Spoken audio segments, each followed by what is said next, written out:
భక్తి శ్రద్ధలతో ఘనంగా ప్రారంభమైన శ్రీ వరలక్ష్మి సత్యనారాయణ స్వామి ఆలయ గోపుర కలశ కుంభాభిషేక కార్యక్రమం అనంతపురం జిల్లా రాయదుర్గం పట్టణంలో నేసేపాటలో వెలిసిన వరలక్ష్మి సత్యనారాయణ స్వామి ఆలయ గోపుర కలశ కుంభాభిషేక కార్యక్రమం భక్తి శ్రద్ధలతో ఘనంగా నిర్వహించినట్టు ఆలయ కమిటీ సభ్యులు తెలియజేశారు.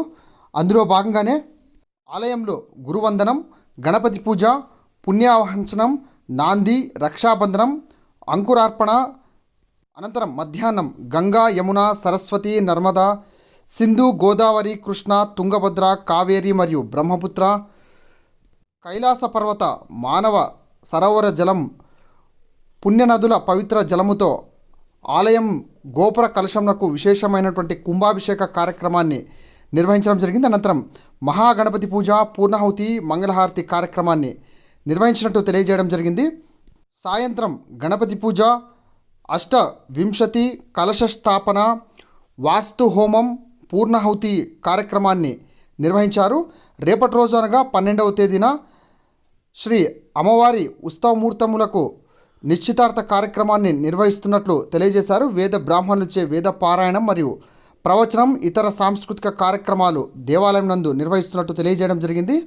13వ తేదీన ఉదయం 10:30 గంటల నుండి మధ్యాహ్నం 12:30 గంటల వరకు లోక కళ్యాణార్థం మరియు ఆలయముల అభివృద్ధ్యార్థం శ్రీ వరలక్ష్మి మరియు శ్రీ సత్యనారాయణ స్వామి వార్ల కళ్యాణ మహోత్సవ వేడుకలు అత్యంత వైభవంగా నిర్వహిస్తున్నట్లు ఆలయ కమిటీ సభ్యులు తెలియజేయడం జరిగింది. కావున సర్వభక్తాదులు పెద్ద ఎత్తున కార్యక్రమంలో పాల్గొని అమ్మవారి కృపకు పాత్రులు కాగలరని వారు మీడియాతో తెలియజేయడం జరిగింది.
स्वाहा